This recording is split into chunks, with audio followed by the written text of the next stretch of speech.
synthétiser un mélange de deux isomères, et toujours l'isomère 1 est présenté en faveur de l'isomère N2.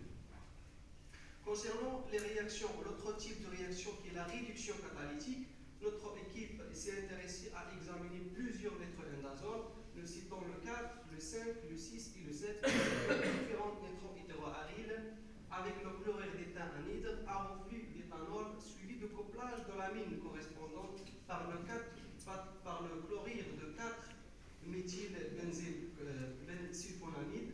Donc ils ont synthétisé un mélange de deux composés, un sulfonamide attendu et un sulfonamide fonctionnalisé avec un groupement étoxique qui a été caractérisé pour la première fois au sein de notre équipe.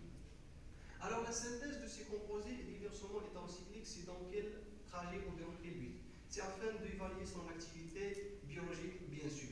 Et c'est avéré, après étude dans notre laboratoire depuis 2006 à ce jour, que les sulfonamides qui portent un groupement méthoxy présenteront des activités antiprolifératives très importantes contre lignes cellulaires, nous citons quelques lignes, A2780 qui est le cancer de l'ovaire, ainsi que le cas A549 le cancer du poumon. De notre côté, on s'est intéressé aussi à l'étude de l'action de N-chlorosuccinimide sur le 6-nitroindazole afin de synthétiser un composé chloré en position 3. Ce composé va subir de son tour aussi le type de réaction d'alkylation dans des conditions bien précises. Nous avons synthétisé un isomère un mélange de deux isomères, l'isomère 1 et l'isomère N2. Donc la réussite de cette réaction nous a permis d'obtenir l'ensemble des produits qui sont rassemblés dans le tableau suivant. Et bien sûr, nous remarquons que toujours l'isomère 1 est présent en faveur de l'isomère N2. Alors, à la lumière de ces résultats, nous avons entamé un autre type de réaction qui est la réduction catalytique des dérivés indazoliques. Le 3-chloro-N-alkyle et le N-alkyle 6-nitroindazole à reflux de tétrahydropérane. Nous utilisons comme catalyseur le chlorure d'éthane anhydre en présence d'acide acétique suivi de couplage de l'amine correspondante par un composé, le 2,5-hexadone, qui se comporte comme un composé 1,4 difonctionnel afin de synthétiser un composé à 5 cénons. Donc il s'est avéré que même dans le cas où nous avons étudié l'effet de la protection soit de l'azote 1 ou de l'azote E, nous obtenons un seul composé. Donc nos produits aussi ont été confirmés grâce à des analyses spectroscopiques. Je donne un seul exemple de spectre RMN proton. Donc comme vous voyez, nous avons un pic singulier 5,94 qui correspond principalement aux deux protons vinyles.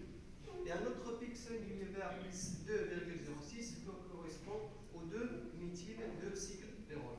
Outre que ces analyses spectroscopiques RMN proton, carbone 13 et DET, nos produits ont été confirmés aussi grâce à des analyses cristallographiques. Donc la réussite de cette réaction nous a permis d'isoler des dizaines de produits hétérocycliques avec le cycle pérol en position 6 avec des excellentes rendements. Alors, dans le but de démontrer la généralité de notre étude, nous avons envisagé d'élargir le champ de nos études pour se faire divers composés hétérocycliques et qui comportent toujours le motif ou le noyau indazolique. Nous avons examiné aussi la réduction catalytique des N-alkyle 6-nitroindazole et le 3-chloro-N-alkyle 6-nitroindazole avec le chlorure d'éthane anhydre en présence d'acide acétique à reflux de tétrahydrofurane suivi de couplage de l'amine correspondante par un composé qui est le 4-hydroxy-6-méthyldoperone qui se comporte principalement comme un composé 1,3 difonctionnel. Et c'est avéré dans les deux cas où nous avons protégé soit l'azote 1 ou l'azote E, et même aussi dans la chloration de notre composé indazole et composition 3, on synthétise un seul composé hétérocyclique avec le cycle pérol en position 6. Donc un mécanisme a été proposé afin d'expliquer la formation de ce composé. Donc comme vous voyez au début, donc, il y a là le groupement ou le noyau indazolique, il subit la réduction sur l'effet de catalyseur. Donc la transformation du groupement NO en NH2. Parallèlement, le groupement N3 difonctionnel sur le carbone C3, il subit l'attaque de l'acide acétique, donc sous l'effet de la température, donc sous l'effet de déshydratation, afin de donner l'intermédiaire A, qui subit de son tour l'attaque de l'amine vers le carbonyle de ce composé afin de donner l'intermédiaire B. Donc il suffit de son tour aussi une déshydratation sous l'effet de la chaleur afin d'obtenir le composé désiré. Ce composé, bien sûr, a été caractérisé grâce aux analyses spectroscopiques aramol proton carbone 13 idem et même aussi spectroscopie de masse. Et nous avons la chance de réussir à donner quelques molécules stables afin de confirmer notre structure proposée par les spectroscopies RMN. Donc après la réussite, nous avons aussi synthétisé un ensemble de composés hétérocycliques très importants qui sont récapitulés dans le tableau suivant et toujours avec des rendements meilleurs. Donc quand j'arrive à ce niveau-là, donc la synthèse sur les composés hétérocycliques qui portent soit le motif pérol ou pérol, c'est dans quel sens ou dans quel but? Le but principal de notre travail, comme je l'ai signalé dans l'objectif, c'est de synthétiser ces composés et dans le but d'évaluer son activité biologique. Et je dirais quelle activité biologique? Principalement, nous savons tous que le cancer de nos jours touche plus de mortalité et de morbidité. Donc je me base sur les statistiques données par l'association américaine de cancérologie. Donc il dit à l'horizon entre 2000 et 2020, à l'horizon, le chiffre enregistré à l'horizon de 2030 sera triplé. C'est dans ce sens-là où nous avons essayé de tester nos molécules entre deux lignes cellulaires.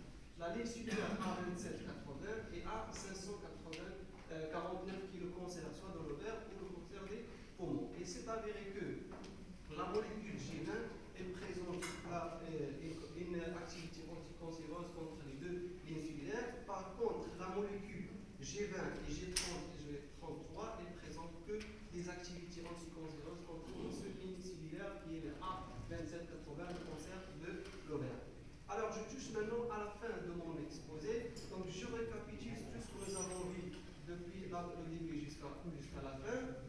Alors, les réactions ou bien les agents alkylants, la nature et la base, solvant, température ainsi que la position du groupement nétron jouent un rôle très important dans la réjustilité des réactions d'alkylation et principalement pour les nétro-indazole. Donc ces produits synthétisés à travers des réactions d'alkylation, on les a utilisés comme des précurseurs de départ afin de synthétiser deux séries de composés hétérocycliques, soit ils portent le groupement pérol ou le groupement pérol, et dans le sens aussi principal, c'est d'évaluer son activité biologique. Et c'est avéré que quelques molécules comme ces deux lignes cellulaires présenteront des activités anticancéreuses significatives. Alors ce travail a été bien sûr réalisé à travers ces organismes. Donc c'est une occasion de remercier en fait l'université qui se bat dans les mains, et principalement notre président pour le financement, ainsi que le Centre national de recherche scientifique et technique à Rabat pour la fiabilité des résultats concernant les analyses spectroscopiques à la même proton carbone 13 et DEF ainsi que les rayons X. Donc je remercie également les organisateurs de ce congrès qui m'ont donné l'opportunité d'exposer mon travail. Et je remercie l'Institut national de cancérologie de l'Italie et principalement le professeur Maurizio Pial, ainsi que tous les collègues au sein de notre laboratoire et principalement nos